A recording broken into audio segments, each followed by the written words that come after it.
자, 지한송 회계사고요. 자, 심화반 진행하는데 사실은 명칭 자체가 심화반은 아니고 우리가 기존에 있는 커리큘럼 자체가 인문 있고 그 다음에 기본 강의가 있고 그 다음에 심화가 있고 그 다음에 객관식이 있고 뭐 동차 재무관리 뭐 이런 식으로 뭐 커리가 이렇게 진행되는데, 저는 아시다시피 인문은 스텝 제로라고 해서 이거는 그냥 무료로 올려놨고요. 그 다음에 기본이 스텝 1과 스텝 2로 구분이 되어 있어요. 스텝 1과 스텝 2로 구분이 되어 있고, 스텝 1은 김민환 선생님 교재로 그 다음에 예제 풀고 그 다음에 저의 가이드북이라고 있거든요. 그걸로 진행을 하는 이론 강의고요. 1차에 자주 나오는 중요한 주제 위주로 강의를 하고, 그 다음에 스텝 2에서는 스텝 1에서 배웠던 거 총 복습하고, 그 다음에 조금 지엽적이거나 2차에 나오는 중요한 주제들, 그런 것들을 조금 잘 다뤄요. 다루니까 요게 100시간 정도 되나 아마 그럴 거예요. 그래서 기본을 이런 식으로 진행한 다음에 그 다음에 심화 때, 예전 같은 경우에는 심화 강의를 할 때 이론 설명을 좀 드렸어요. 앞에 여러분들이 까먹을까봐 이론 설명을 다시 드렸는데, 여기 스텝 3는 이론 설명이 없어요. 이론 설명이 없는데 그러면 어떻게 진행하냐? 문제풀이가 되게 자세해요. 그러니까 문제를 풀면서 이론 설명한다고 보시면 돼요. 그러니까 별도의 이론 설명이 없는 거지, 실제로는 문제 풀면서 이론 설명이 있다고 생각하시는 게 더 나을 것 같아요. 그러니까 조금 시간을 압축시키면서, 그러니까 뭐 계속 반복하는 거거든요. 이론 설명을 여기서 또 반복하기가 조금 그래서, 여기서는 문제를 풀면서 이론 설명을 곁들이는 방식으로 해서 시간을 조금 단축시켜요. 효율을 조금 추구하는 거죠. 1차생이잖아요, 여러분. 1차생이니까 1차에 맞게 공부를 해야 되거든요. 물론 2차 연습서를 가지고 공부를 하긴 하지만 요걸 듣는 이유는 내년 동차를 대비하기 위한 거잖아요. 내년 동차 때 재무관리는 내가 합격하겠다. 그래서 내가 미리 한번 선행학습을 하겠다라는 건데, 재시생들이야 뭐 그럴 수 있겠지만 초시생들은 별로 좋은 전략은 아닌 것 같아요. 그냥 객관식 듣다가 동차 때 그냥 죽었다 생각하고 재무관리 듣고 그 다음에 운 좋게 동차 합격하면 되는 거고, 알면은 뭐 유예 때 재무관리 넘기면 되는 거고, 그런 식으로 하는 게 초시 전략이잖아요. 재생들이야 내가 동차 때 나 재무관리 무조건 넘겨야지, 올해같이 지랄같이 나오면 내가 재무관리 이렇게 볼 수 없으니까, 그런 생각을 가지고 있으면 어쩔 수 없이 재생들은 뭐 연습서도 보고 그렇게 하겠지만, 초시생들은 제가 볼 때는 연습서를 한두 개만 보는 게 가장 좋을 것 같거든요. 회계세법 중에 회계세법을 보면은 좋고, 회계나 세법 둘 중에 하나 보면 좋고. 근데 어쨌든 뭐 초시생들도 나름대로 2차 공부를 하고 싶어 하신 분들이 꽤 있으니까 그런 분들을 대상으로 하는 거라고 생각하시면 돼요. 뭐 재생들이 들어도 뭐 상관은 없지만. 그래서 과거에 있는 심화랑은 조금 다를 겁니다. 문제를 풀면서 이론 설명을 드리기 때문에 이론 설명이 조금은 부실할 수 있다는 생각을 좀 가지시고 그 다음에 보시면 될 것 같아요. 제가 문제풀이 리스트를 좀 드렸어요. 총 9일을 진행하는데 각각의 문제를 풀면서 이론 설명을 진행합니다. 그런데 문제의 수가 그렇게 많지 않죠. 그만큼 이 문제를 오래 푼다는 거예요. 여러분들이 실제로 2차 시험 문제를 보면은 진짜 어렵거든요. 그거를 보통 2시간 동안 7문제를 풀어야 됩니다. 2시간 동안 7문제를 푸는데 올해 같은 경우에는 시간이 되게 촉박했대요. 왜냐하면 1번 문제가 너무 난해하게 나와서, 어렵다기보다는 좀 해석의 여지가 있는 난해의 문제가 나와서 1번에다가 시간을 많이 쏟아서 2, 3, 4, 5번이 쉬웠는데도 불구하고 2, 3, 4, 5번을 어렵게 느끼고, 그 다음에 6번, 7번이 조금은 어렵지만 시간이 없어가지고 못 풀고, 이런 사태가 발생했거든요. 그래서 1번 문제가 이런 식으로 난해하게 나오게 되면 다른 문제도 다 영향을 미쳐요. 아주 구려. 그래서 2, 3, 4, 5번만 맞추면 사실 합격인데 2, 3, 4, 5번을 틀리죠. 1번에서 멘탈 털려서. 그래서 문제를 하나하나 볼 때 어떠한 논리로 풀어야 되는지, 나만의 논리.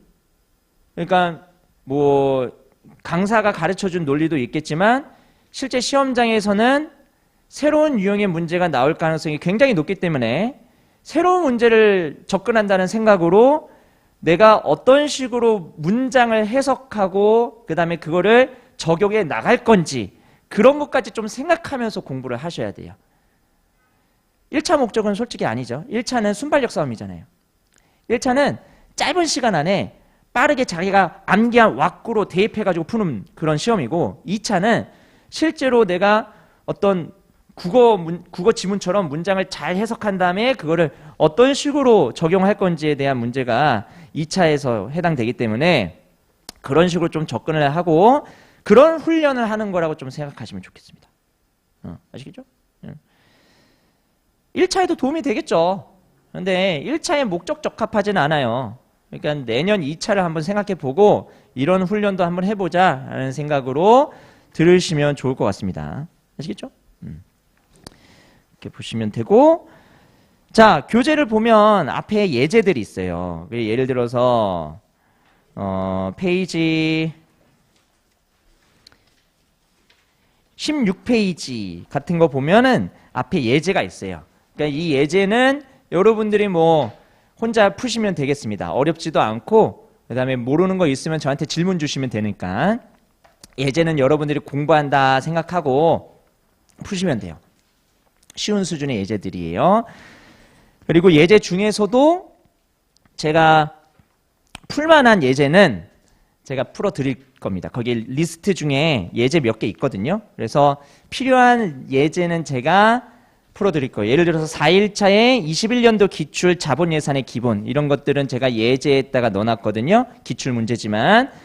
그래서 예제는 여러분들이 혼자 공부하는 차원에서 풀어보시면은 복습에도 도움이 될 겁니다. 이렇게 생각하시면 되고 저는 바로 문제를 풀 거예요. 자, 목차만 한번 볼까요? 목차만. 앞에 보시면 컨텐츠가 이렇게 재무관리 기초부터 해서 선물과 국제 재무관리 있고 그 다음에 기타 주제, 그 다음에 실전 모의고사가 있습니다.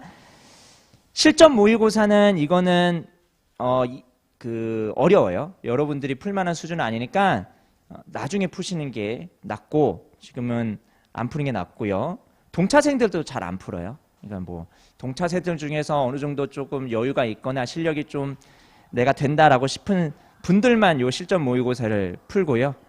일단은 뭐 동차생들도 기출문제 위주로 보니까 그렇게 보시면 되고 그 다음에 거기는 연습 문제들 있죠. 재무관리 기초부터 해가지고 연습 문제는 다 기출로 되어 있고요. 다 기출로 되어 있으니까 요 교재는 기출 문제를 각 주제별로 배열을 하고 그 다음에 각 주제별로의 예제를 넣어서 그냥 좀 컴팩트하게 공부할 수 있도록 만든 연습서입니다. 아시겠죠? 그냥 동차까지 보기에 딱 좋은 연습서예요. 유예가 되면은 뭐 이것저것 봐야 되지만 내가 4과목을 가져간다, 5과목을 가져간다 했을 때 그때 볼 수 있는 재무관리 연습서라고 보시면 되겠습니다. 여러분들이 나중에 이거 가지고 있다가 내년에 동차할 때 그때 여러 번 반복하면서 기출문제 연습하는 식으로 보시면 될 것 같아요. 아시겠죠? 물론 내년에 개정되긴 할 건데 이게 좀 그런데 2021년만 제가 추가로 늘 거기 때문에 2022년이죠. 그것만 늘 거기 때문에 그거는 제가 이걸 심화 때 드리잖아요. 그걸로 여러분들이 또 가지고 복습하시면 되는 거니까 그렇게 생각하시면 되겠습니다. 그래서 우리가 한번 목표를 이렇게 잡아보는 거예요. 1일차부터 한 7일차까지 여기 있는 문제들을 볼 거 아니에요. 그 문제들을 보고 그 다음에 마지막 8일차 마지막이나 9일차 때 2022년 기출 따끈따끈한 저번 주에 있는 문제들 우리가 볼 거 아니겠습니까? 근데 그거를 한번 내가 풀 수 있는지 없는지, 그러니까 못 풀더라도 이런 문제가 나오게 되면 내가 접근을 할 수 있겠구나 라는 차원에서 한번 여러분들의 실력을 테스트해 보시면 좋을 것 같아요. 아시겠죠? 됐습니까? 자, 그러면 바로 파트 1에 있는 2차 기출을 한번 풀어보도록 하겠습니다. 뒤에 연습 문제로 바로 가요. 예제는 여러분들이 풀어보시면 되고요. 그 본인이 보던 기본서 있잖아요. 기본서나 그런 것들 보면서 복습하시는 게 훨씬 더 좋습니다. 자, 거기에 보면 29페이지부터 기출문제가 나옵니다. 29페이지부터 기출문제가 나오는데 16년 기출은 안 풀 거예요. 물음 2번은 좀 해석의 여지가 있는 문제라서요. 지금은 굳이 보지 않으셔도 되고요. 물음 1번은 나중에 여러분들이 풀어보시면 뭐 될 것 같습니다. 물음 1번은 조금 어렵더라도 풀 수는 있어요. 해설 보면서 한번 풀어보면 좋을 것 같고 16년 기출은 넘길게요. 자, 그 다음에 거기는 32페이지에 있는 11년 기출 있죠. 11년 기출. 요거는 전통적 효용함수와 관련된 내용을 조금 응용해서 경영학에서 배우는 전망이론 있죠. 경영에서 배운 전망이론. 요거를 재무관리에서 문제화시킨 거라고 보시면 되겠습니다. 좀 사이즈를 크게 해서. 자, 그러면 거기에 있는 문제 1-2의 11년 기출을 한번 풀어볼게요.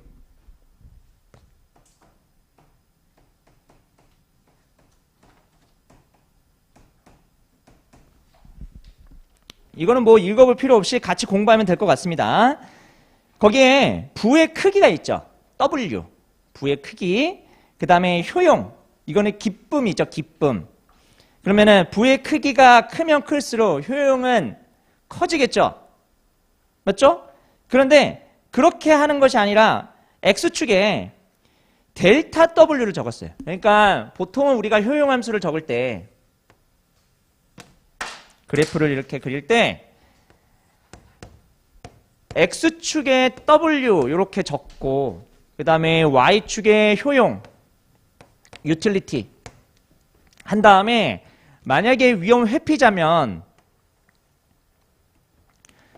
W, 부가 증가할 때 효용이 증가합니다 라는 이러한 그래프를 그리는데 회피자면 어떻게 증가하냐면 체감적으로 증가한다고 얘기하죠. 체감적 증가.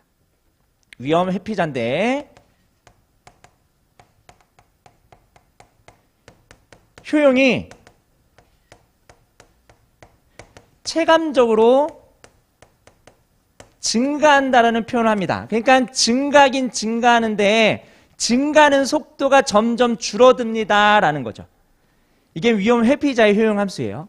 근데 보통 이렇게 효용함수를 쓰죠. 근데 이 문제에서는 X축을 뭐라고 뒀어요?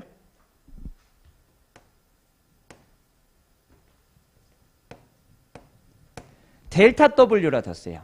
그러니까 부의 절대적인 크기가 아니라 부의 증감으로 둔 거예요. 그래서 부의 증감을 X축으로 두고 나타낸 효용함수니까 그것 빼고는 달라지는 게 없죠. 그러니까 부의 증감만 생각하시면 돼요. 얘가 그러니까 100만 원을 가지고 있을 때 나의 효용이 아니라 100만 원을 가지고 있는데 10만 원이 증가했을 때 그 10만 원 증가분에 대한 효용을 여기서 얘기한다고 보시면 됩니다. 그래도 체감적으로 증가하게 되면 위험 회피자예요. 부의 증감이든 절대적인 부의 크기든 어쨌든 체감적으로 증가하게 되면은 그러면 위험 회피자라고 보시면 돼요. 중립자는요. 중립자는 이렇게 직선으로 올라가죠. 중립자는 이렇게 직선으로 올라가고요. 그 다음에 선호자는 체증적 증가라고 얘기하죠. 체증적 증가, 선호자.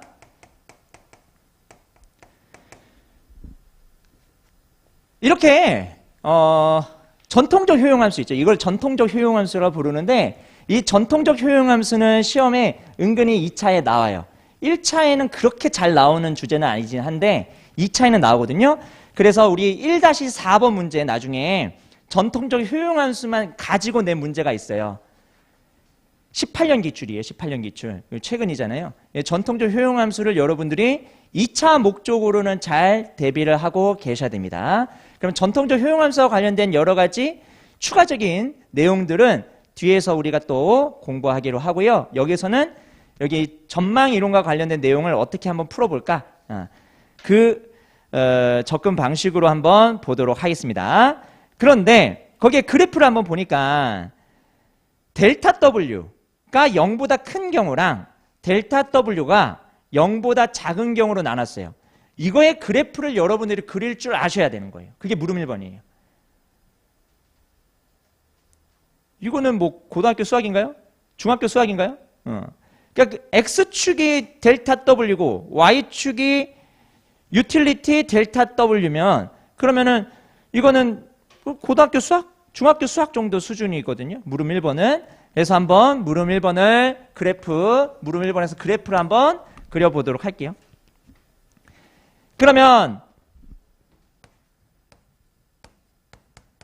0보다 큰 경우, 그러니까 여러분들이 문제를 풀 때 1차 문제 같은 경우에는 문제를 풀자마자 내가 풀 수 있을지 없을지를 알아요. 못 푸는 문제다. 갑자기 연결 합병 나왔다. 그럼 제끼잖아요. 그런 것처럼 1차 문제를 보면은 재고자산이다. 풀어야지. 유형자산 감가상각비는 풀어야지. 이렇게 되는데 2차는 이게 내가 풀 수 있을지 없을지를 판단하는 것 자체가 훈련이에요. 되게 어려워요. 그러니까 재고자산이 나왔는데 불구하고 CAPM이 나왔는데 불구하고 CAPM 내가 공부했으니까 풀어야지. 그게 아니라 CAPM도 엄청나게 어렵게 나올 수 있거든요. 유해랑 동차랑 무차별하게 나올 수 있어요. 그러면 아무도 못 풀어.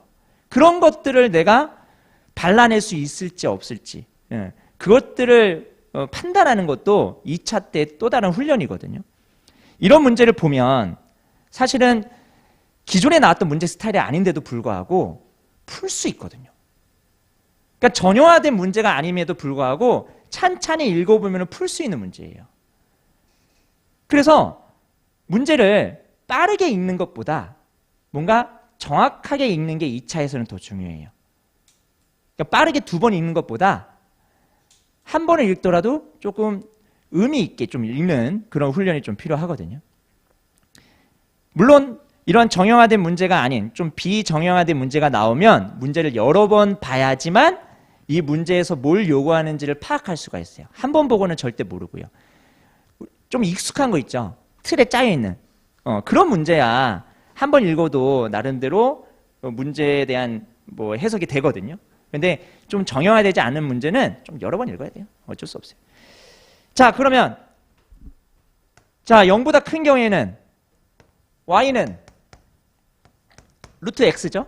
그렇죠? y는 루트 x고 그러면 0보다 큰 경우에는 x축이 0보다 큰 요 범위에서 루트 함수가 이렇게 나오겠죠. 어렵지 않고 그 다음에 얘는 그럼 위험에 대한 태도를 물어보고 있으니까 물음 1번에서 효용함수를 도시하고 도시하라는 말은 그림 그리라는 소리예요. 그 다음에 위험에 대한 태도는 어떤지 위험 회피자입니다. 이렇게 그리면 되고요. 그 다음에 0보다 작은 경우 0보다 작은 경우는 이렇게 돼 있죠. 마이너스 루트 거기에 절대값 씌우고 이렇게 돼 있는 거잖아요. 실제 시험 답안지에 쓸 때는 이렇게 y는 루트 x, y는 마이너스 루트 절대값 x라고 써도 상관은 없는데 그래도 여기 있는 그대로 쓰는 게 낫겠죠. 델타 w랑 그 다음에 u, w 각각의 y 값이 뭔지 x 값이 뭔지를 보시면 되겠죠. 자, 그러면 요거에 대한 그래프를 그리면 되잖아요. 그렇죠? x는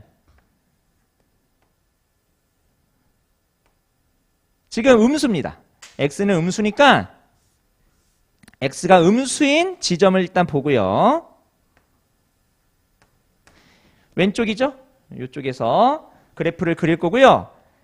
그 다음에 여기 보시면은 절대값을 씌웠잖아요. 그러면 x가 음수가 양수로 바뀐다는 소리예요. 양수로 바뀌고 루트를 씌우면은 원래는 x가 양수 x가 음수인데도 불구하고 이제 양수가 됐는데 여기 앞에 마이너스가 있으니까 또 음수잖아요. 그럼 y 값은 양수예요, 음수예요? 음수가 되는 거죠. 그럼 y 값은 여 밑에 있는 거잖아요. 그럼 어디다가 그림을 그려야 되는 거예요? 여기다가 그림을 그려야 되는 거죠. x는 음수고 y도 음수니까. x가 왜 음수예요? 애초에 x를 음수라고 가정을 했잖아요. 그러니까 x도 음수고 y도 음수인 부분이에요. 거기서 루트 함수 그리면 돼요. 그러면 그래프는 이렇게 그려집니다.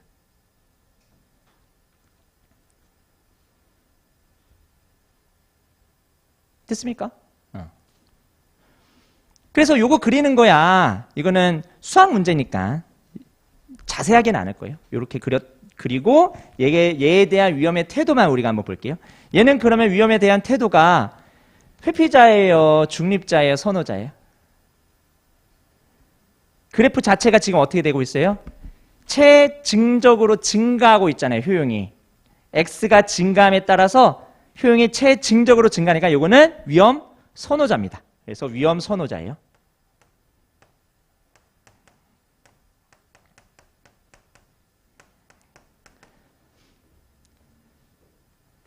자, 그러면 어쨌든 우리가 요거에 대한 기본적인 개념은 아니까 어떨 때 위험 회피자 그래프가 그려지고 중립자 그래프가 그리고 선호자 그래프가 그려지는지는 아니까 우리가 얘는 위험 회피자 얘는 위험 선호자라고 그냥 기계적으로 대답할 수는 있는데 여기서 추가적으로 좀 말씀드릴게요. 왜 체감적으로 증가하게 되면 위험 회피자고 체증적으로 증가하게 되면 위험 선호자인지 그거를 좀 설명을 드릴게요. 그러면은 한 가지 예시를 드려서 요거는 물음 1번 푼 거예요. 물음 1번 풀었고요. 참고로 여기 있는 위험 회피자의 그래프를 한번 그려볼게요.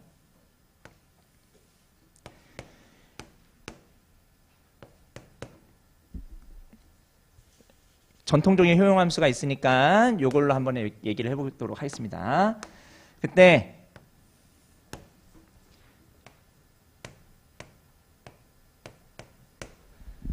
부가 4 또는 10이 발생할 수 있을 것 같대요.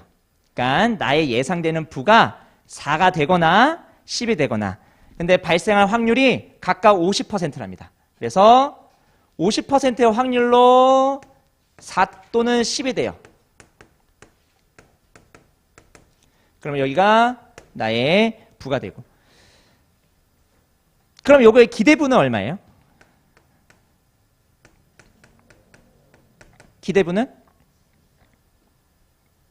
요거 16이라고 할게요. 16이 좀 더 좋을 것 같아서. 나의 기대부는 10이죠. 나의 기대부는 10. 자, 그러면 요 효용함수를 루트 함수라고 한 다음에 그 다음에 각각의 효용을 한번 여기다가 적어보면 4의 루트 씌우면 얼마예요? 2죠? 16의 루트 씌우면 4죠? 자, 그때 여러분들이 이제 구분을 좀 해야 되는 게 이런 효용함수 문제가 나오면 이 W에 대한 단위와 이 U에 대한 단위를 구분하는 게 되게 좋아요. 그러니까 무슨 얘기냐면 W에 대한 단위는 원, 화폐 단위. U에 대한 단위는 기쁨, 만족.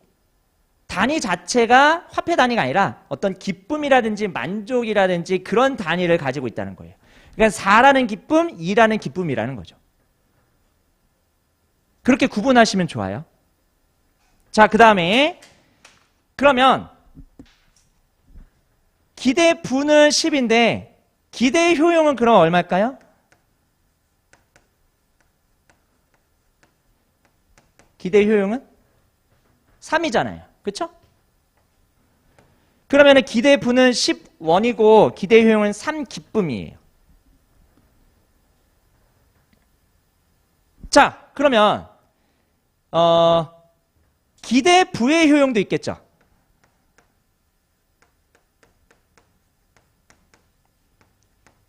기대 부의 효용은 얼마 나옵니까? 10의 루트 씌우면 되죠. 3.16 나와요.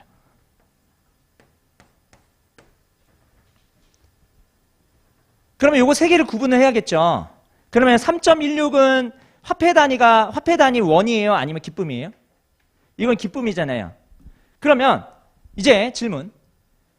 내가 이런 불확실성에 가게 되면, 그러니까 게임에 참가한다고 볼까요? 4 또는 16을 주는 게임에 참가하게 되면 나의 기쁨은 3이에요? 3.16이에요? 정답은? 예예요. 불확실한 거에 대한 효용은 3이고요. 이 3.16은 어떤 의미일까? 이 3.16은 10을 그냥 줬을 때예요. 그러니까 10이라는 확실한 금액을 줬을 때 그때 3.16의 기쁨을 가지는 거예요. 얘는 4 또는 16의 기쁨이에요. 얘는 10의 기쁨이에요. 구분하세요. 그러니까 기대부의 효용이라고 해가지고 이거를 게임에 참가했을 때 효용이라고 오해하시면 안 된다는 거예요. 얘는 기대부를 구한 값을 그대로 그냥 효용함수에 넣은 것뿐이에요. 그러니까 게임에 참가했을 때 나의 기쁨은 3이에요. 얘는 안 했을 때고요. 그러면 여기서 얘가 왜 위험 회피자인지 알아요. 얘는 불확실한 거잖아요. 얘는 확실한 거잖아요.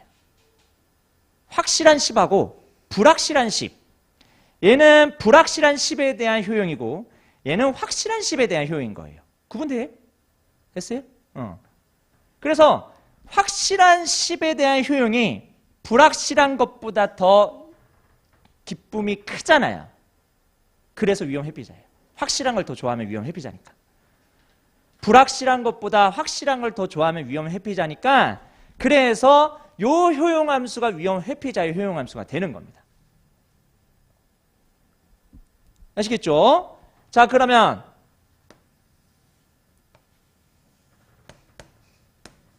이것도 한번 볼게요.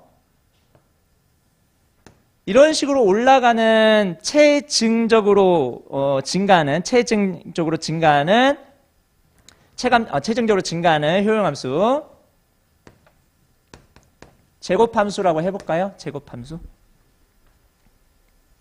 그때 똑같이 4 또는 16 이렇게 해가지고 좀 얘기를 해볼게요. 그러면 각각 발생할 확률이 50%씩이고 4, 16인데 그때 효용은 4, 4, 16이고 16의 제곱은 256. 기대부는 똑같이 10이에요. 근데 이제 기대 효용과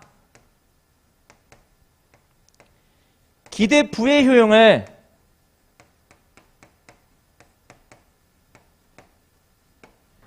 비교를 한번 해봐야겠죠. 자, 기대 효용은 얘네들의 기대값이니까 16과 256의 기대값이 136 나와요. 기대 효용은 136. 그 다음에 기대부의 효용은 10에 제곱하면 되죠. 100 나오네요. 그럼 이렇게 두 개 구분하면 뭐가 더 효용이 높아요? 불확실한 10이 효용이 높죠. 불확실한 게 확실한 것보다 효용이 더 크잖아요. 그래서 불확실한 거를 더 좋아한다. 그래서 위험 선호자인 겁니다. 위험 선호자의 효용함수는 이렇게 체증적으로 가고 위험 회피자는 이렇게 간다. 라는 것을 우리가 한번 추가적으로 한번 정리를 봤습니다. 그 다음에 우리가 나중에 위험 프리미엄이라는 개념하고 전통적 효용함수에서 위험 프리미엄, 그 다음에 갬블의 비용 이런 것들은 뒤에서 또 공부를 할게요. 정리할게요.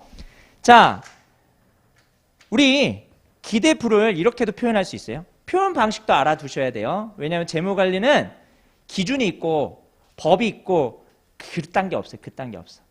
교수님이 정의하신 용어가 시험에 나오는데 일반적으로 우리가 컨센서스가 있는 용어들은 있어요.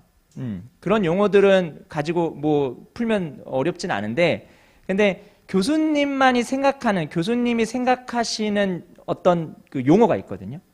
약간 틀이 다르게.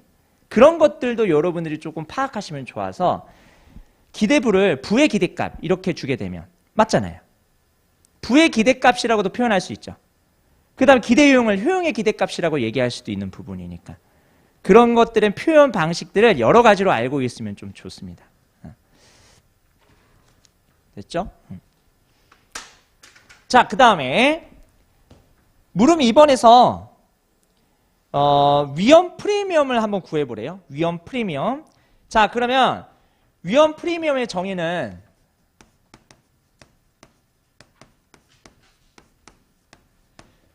전통적 효용함수에서 위험 프리미엄과 그 다음에 우리가 CAPM, 포트폴리오 이론에서의 위험 프리미엄은 조금은 달라요. 그러니까 뭐가 다르냐면 전통적 효용함수에서 위험 프리미엄은 어떤 부에 대한 부분이 그러니까 절대적인 금액에 대한 부분인데 포트폴리오 이론에서의 위험 프리미엄은 비율로 나타내잖아요. 퍼센티지로 나타내요. 단위를.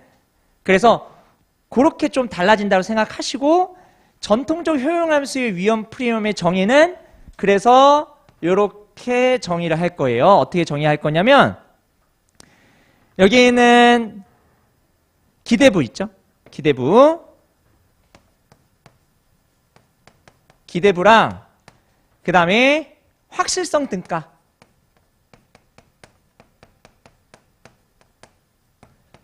확실성 등가의 차이 이거를 위험 프리미엄으로 정의를 하겠습니다. 나중에 포트폴리오 이론 가서 보면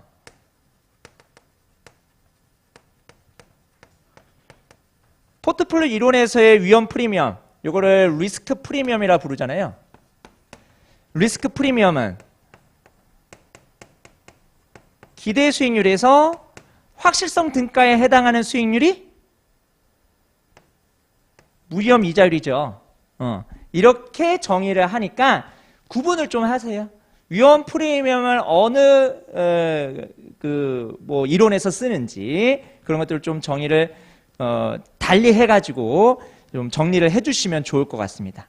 그래서 이렇게 정의할 때는 전통적 효용함수에서의 위험 프리미엄이고 이렇게 정의할 때는 우리가 CAPM 포트폴리오 이론에서 정의하는 위험 프리미엄이고 자 그러면 기대부는 우리가 얼마인지 아니까 확실성 등가를 구해봐야겠네요. 확실성 등가. 그럼 확실성 등가는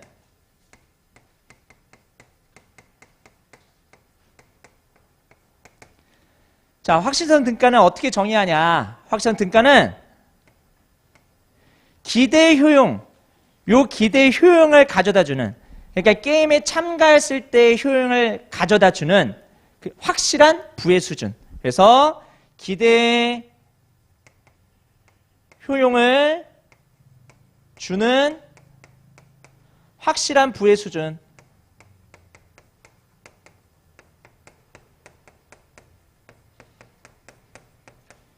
이거를 확실성 등가 CEQ라고 부릅니다.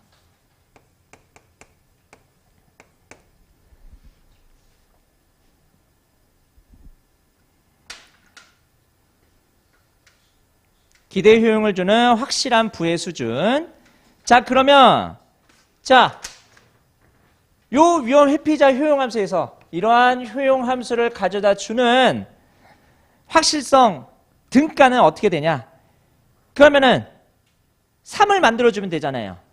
효용을 3으로 만들어주면은 3이라는 효용이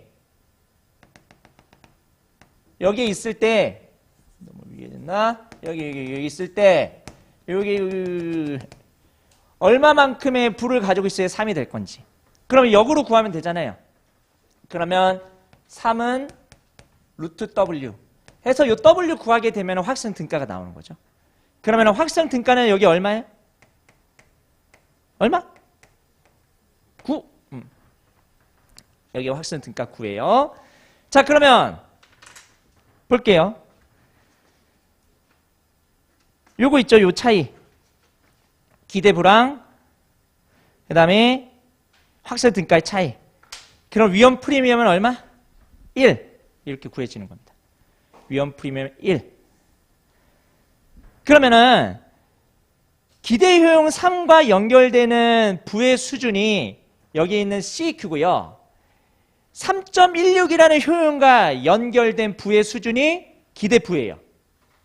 그쵸? 그러면 기대부는 expected W 이렇게 할게요. 그래서 CQ랑 기대 효용과 묶으면 되고요. 그 다음에 기대부의 효용과 여기는 기대부를 묶으면 될 것 같아요.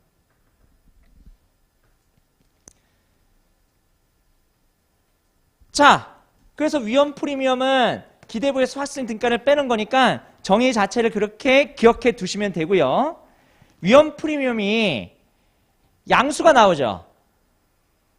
위험 프리미엄 양수가 나온다는 소리는 내가 위험을 부담하는 거에 대한 대가로 추가적으로 요구한다는 거거든요. 위험 프리미엄의 음수가 나오면 위험을 부담하는 대한 대가로 추가적으로 내가 돈을 요구하는 방향이 반대가 되는 거예요. 그러니까 위험 선호자 같은 경우에는 위험 프리미엄을 구하게 되면 음수가 나와요. 오히려 확실성 등가가 더 커요. 확실성 등가가 더 커요. 그래서 그렇게 비교하시면 되고, 그러면 얘도 한번 CEQ를 구해볼까요? 요때 136을 주는 CEQ는 11.66 나와요. 여기 11.66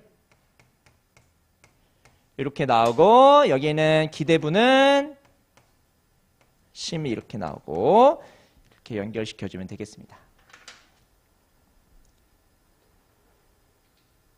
물음 2번 한번 풀어보시겠어요? 좀 어려울 수 있는데 거기 있는 물음 2번을 이 위험 프리미엄 정의를 우리가 알고 있으니까 거기 있는 물음 2번에다가 적용해서 한번 확실성 등가 구해보고, 그 다음에 위험 프리미엄도 한번 구해보세요. 오른쪽에 해설이 있는데 곁눈질 하지 말고.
자, 여러분, 제가 어느 정도 시간을 드렸는데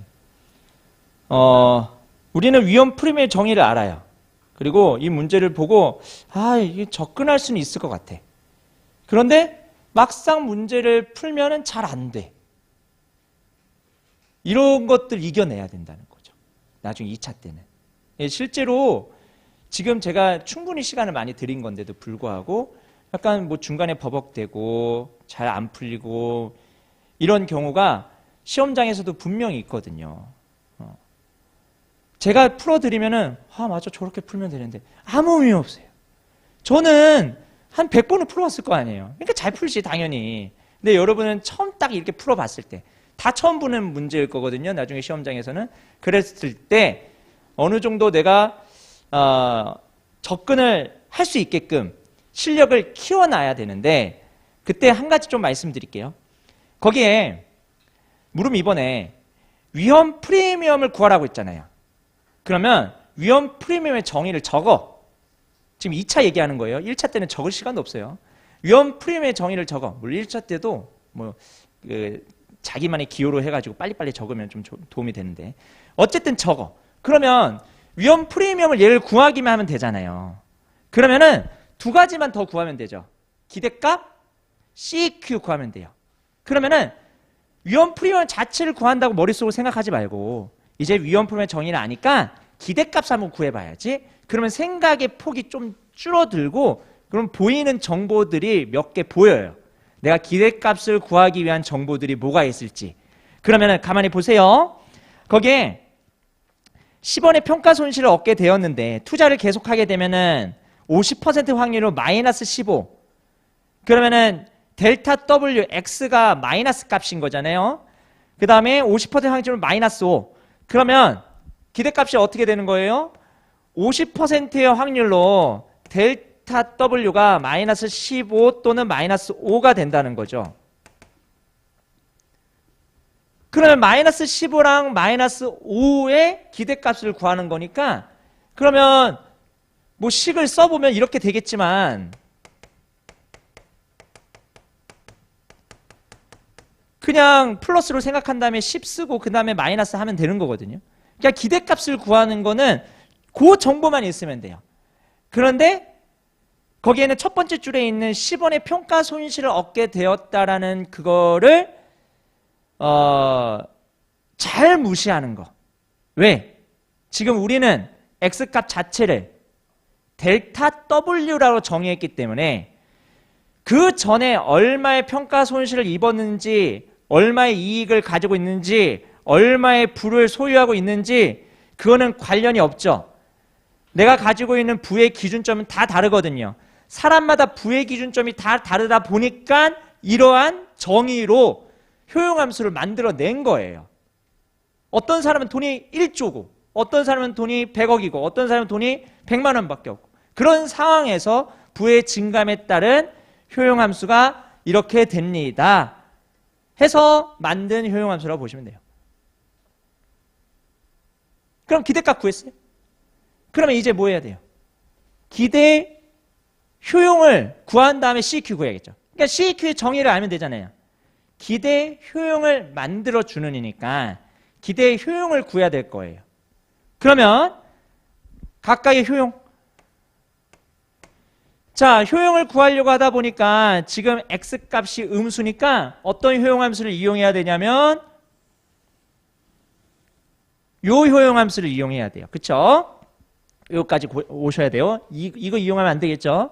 지금 X가 마이너스 15 또는 마이너스 5니까 그럼 마이너스 15를 여기다가 집어넣은 다음에 효용함수 구하면 되죠. 그럼 마이너스 15의 절대값이니까 15에다가 루트 씌우고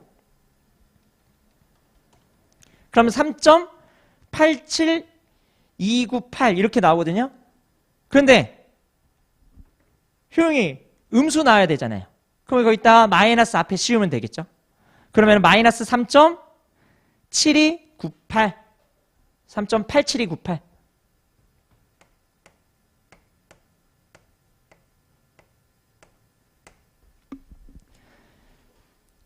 그래서 마이너스 3.87298 이렇게 쓰고 그 다음에 5일 때는 마이너스 2.23607 마이너스 2.23607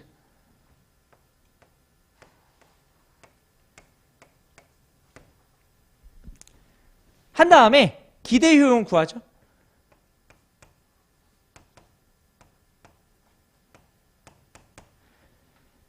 그러면 여러분들이 기대 효용 구하게 되면 15의 루트 씌우고 거기서 0.5, 그 다음에 5의 루트 씌우고 거기서 0.5 한 다음에 그거를 기대값 씌우면 마이너스, 잠시만요, 15의 루트 씌우고 곱하기 0.5 하고 5의 루트 씌우고 곱하기 0.5 그러면 3.0545, 그러면 기대효용은 3.0545인데 마이너스죠. 마이너스 3.0545 이렇게 나옵니다.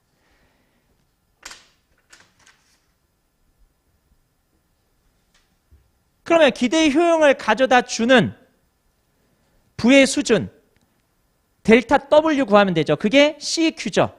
그러면 지금 기대 효용이 마이너스 3.0545가 나왔다는 것은 효용함수를 얘를 써야 된다는 거고요. 얘를 써야 된다는 거고, 그러면은 마이너스 루트 절대값 CQ 이렇게 써야 되는데, 이 CQ 값은 양수가 나와야 돼요? 음수가 나와야 돼요? 음수 나와야겠죠. 왜? 애초에 정의를 음수일 대로 정의를 했으니까. 그러면 CQ 구한 다음에 음수 쓰시면 돼요. 그러니까 조금 복잡할 뿐이에요. 조금 복잡할 뿐인데 요 효용함수만 생각한 다음에 각각의 값들을 구한다고 생각하게 되면 그러면은 차근차근 해서 풀 수가 있어요. 그렇게 해서 CQ를 구하게 되면 얘가 얼마 나오냐면 마이너스 9.3301 나올 거예요. 얘가 마이너스 9.3301 이렇게 나옵니다. 그런 다음에 기대값을 마이너스 10 쓰고 그 다음에 마이너스 하고 마이너스 9.3301 이렇게 한 다음에 값 구하면 되는 거잖아요.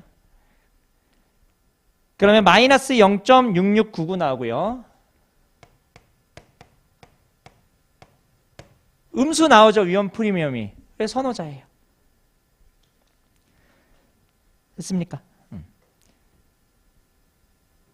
효용함수가 우리가 보던 효용함수가 아니라서 좀 복잡할 뿐이지 그냥 차근차근 풀면 되는 거예요. 자, 그런데 2차 문제를 풀 때 이런 문제가 발생할 수 있어요.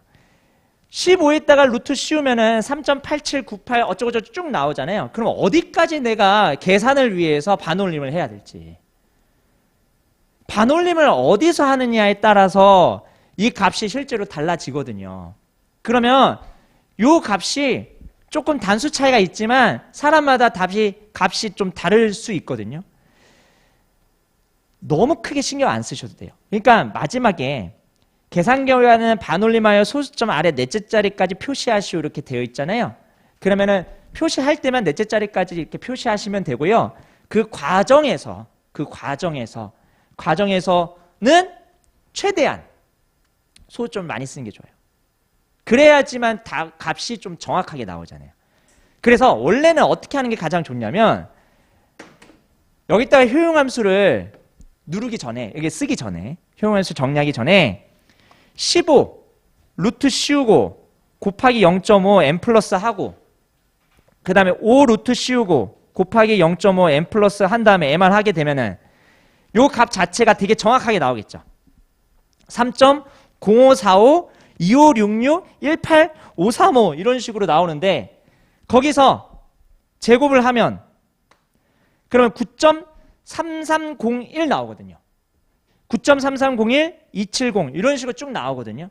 그래서 최대한 이렇게 푸는 게 좋긴 한데 만약에 내가 계산기로 방금 제가 풀었던 것처럼 하기가 좀 어렵다 그러면 여기다가 쓸 때는 그나마 조금 길게 해가지고 쓰는 게 좋다. 만약에 여기서 반올림해서 구하게 되면 요 값과 조금은 차이가 있을 거예요. 괜찮다라는 거죠. 점수에서 뭐 마이너스 요소가 나오거나 그렇지는 않는 거니까 너무 이렇게 그거에 대해서 스트레스 안 받아도 돼요. 근데 막 여기서 반올림 해가지고 마이너스 4 이렇게 하면 안 되죠. 여기 반올림해서 뭐 마이너스 이거 그 정도는 아닌 거죠. 그래서 최대한 소수점을 살려가지고 중간 과정을 쓰시는 게 좋다. 피치 못할 사정으로 만약에 반올림을 해야 된다라고 한다면 문제에서 요구하는 수준이 소수점 넷째짜리잖아요. 그러면 거기까지 정도는 계산 과정에서 반올림해서 쓰셔도 상관없다. 하나 말씀드립니다. 자, 그 다음에 여기에는 물음 3번 말문제는 우리 안 풀 거예요. 말문제는 안 푸는데 요걸 한번 보죠. 이 전망이론 자체에 대해서 설명을 조금만 드리면 부가 플러스일 때, 그러니까 돈을 벌 때죠. 내가 어디 주식에다가 이렇게 넣어놨는데 주식이 상승해. 그럴 때의 마음가짐하고 주식을 넣어놨는데 그 주식이 손실이 나네. 그때의 마음가짐하고 다르다는 거예요. 그러니까 누구나 이익이 났을 땐 좋고 손실이 났을 때는 안 좋죠. 안 좋은데 그 손실과 이익이 났을 때 그때 위험에 대한 태도가 서로 조금 다르다라는 건데, 이거를 위험 회피자랑 위험 선호자가 부가 증가할 때는 위험 회피자적인 마인드를 가지고 있고 부가 감소할 때는 위험 선호자적인 마인드를 가지고 있다는 건데, 이거를 한번 직관적으로 한번 이 얘기를 좀 해볼게요. 여러분들이 주식해요? 안 해요? 요새는 주식 많이 하던데. 회계사 준비생들도 주식 하던데 하지 마요. 굳이 뭐 그거 해요. 그거 얼마 벌 거라고. 회계사 된 다음에 좀 크게 놀면 되지. 그 뭐 몇십만 원 벌어가지고 누구 코에 붙여요. 그러니까 하지 말고. 어차피 요즘 주식장도 안 좋잖아요. 안 좋으니까 굳이 할 필요는 없을 것 같고. 비트코인? 아유, 하지 마세요. 그런 거 나중에 해요. 나중에 하시고. 만약에 여러분이 100만 원 주식에 넣었어요. 그런데 50만 원 벌었어요. 그때 마음가짐 생각해 보세요. 100만 원을 벌었는데 150만 원이 됐을 때의 마음가짐하고요. 100만 원이 됐을 때 똑같은 금액, 부의 증감의 절대값을 똑같이 만들게요. 요거는 플러스 50, 요거는 마이너스 50. 그래서 50이 됐을 때 그때 각각의 마음가짐을 한번 볼게요. 그때 여러분들이 100만 원에서 150만 원이 됐을 때 그때 어떤 생각이 드냐면 빨리 인출할까? 이거를 실현시킬까? 실현시켜야지 내가 50만 원으로 뭘 하지. 그쵸? 근데 만약에 100만 원에서 50만 원이 됐으면 실현시켜요? 안 시키고 싶죠. 왜? 실현시키면 나 손실 보는 걸 눈으로 확인하는 거잖아요. 그러니까 똑같이 50만 원을 벌고 잃었는데, 그리고 얘는 더 떨어질 수도 있고 얘는 더 올라갈 수도 있는데도 불구하고 이때는 실현시키고 싶어 하고요. 이때는 실현시키지 않으려고 해요. 실현시킨다는 게 뭐예요? 확실하게 만든다는 거예요. 실현시키지 않는다는 게 뭐예요? 불확실한 상태를 그대로 방치한다는 거예요. 그러면 이때는 실현시키니까 뭘 더 좋아해요? 불확실한 것보다? 확실한 걸 더 좋아해요. 그러니까 올라갈 때는, 부가 많을 때는 내가 돈 많이 벌면은 빨리 실현시켜가지고 그거 가지고 놀고 싶어요. 근데 더 올라갈 수 있는데도 불구하고. 그래서 주식 호황일 때 중간에 되게 많이 실현시키거든요. 더 올라갈 수 있음에도 불구하고 빨리 내가 이 부를 확실하게 만들고 싶어가지고 실현시키는 그런 사람들이 되게 많아요. 그런데 이러면 그래서 존버가 등장하는 거예요. 존버가 그래서 등장하는 거예요, 여러분. 더 떨어질 것 같은데도 불구하고 얘네들이 안 팔아. 분명히 이렇게 되거든요. 요새 보면 금리 계속 올리고 있거든요. 그런데도 불구하고 올라갈 거라는 희망을 그 불확실성에 담아두죠. 객관적으로 보면 떨어지는데도 불구하고. 그래서 실현을 안 시키고 가만히 냅둡니다. 저도 주식 되게 오래 했거든요. 20대 초반부터 했거든요. 그런데도 아직까지 마이너스 된 거에 대해서 실현을 잘 못 시키겠어요. 힘들어요, 그게. 인간의 심리가 좀 그래요. 그러면 뭐해? 여기서도 부가 증가할 때는 실현시키고 싶어 한다. 뭔가 확실하게 만들고 싶어 한다. 위험 회피자. 부가 감소할 때는 차라리 불확실한 게 낫다. 위험 선호자. 이렇게 된다라는 거예요. 그게 이 전망 이론의 사실상 핵심이에요. 손실 회피 현상이라는 건데 그런 것들을 조금 이해하시면 좋을 것 같아요. 그러니까 여러분들이 나중에 뭐 재무관리 문제를 풀거나 여러 가지 다른 문제들을 풀 때 말 문제가 나오잖아요. 말 문제는 여러분들이 봤던 어떤 이론에서 나오는 경우가 요새는 좀 드물고 여러분들이 알고 있는 기본 경제 상식이라든지 금융 상식 있죠? 거기서 물어보는 경우가 많거든요. 그래서 중간중간에 제가 이런 얘기들을 조금 드릴게요. 그런 것들이 조금 쌓이면은 할 얘기가 되게 많아져요. 말 문제를 풀 때. 올해 2차 기출 같은 경우에는 말 문제가 딱 하나 나왔어요. 올해는 작년에는 말 문제가 좀 많이 나왔는데 올해는 딱 하나 나왔어요. 다 계산 문제. 그래서 계산 문제를 푸는 게 일단은 주 목적이긴 한데 그래도 뭐 사실 시험이라는 게 뭐 2, 3점 차로 떨어지거든요. 여러분들이 만약에 동차를 딱 봤어요. 시험을 딱 봤을 때 떨어지는 점수가 대부분 57, 58, 56이에요. 그러니까 되게 소중해요. 한 문제 한 문제가 되게 소중하거든요. 그거 한 문제를 맞추냐 못 맞추냐에 따라서 그 시험의 당락이 결정되기 때문에 그런 말 문제도 되게 중요하죠. 자, 여기까지 일단 첫 번째 시간 마무리 짓고 그 다음에 잠깐 쉬었다가 여기 있는 거기 그 리스트대로 그대로 쭉 풀 텐데 원래는 문제 1-3부터 풀어야 되는데요. 제가 이렇게 효용함수에 대한 내용을 계속 더 설명을 드려야 되기 때문에 문제 1-4부터 효용함수 보고 그 다음에 앞에 화폐 시장가치 부분 설명을 드리는 식으로 진행하도록 하겠습니다. 잠깐 쉬었다 할게요.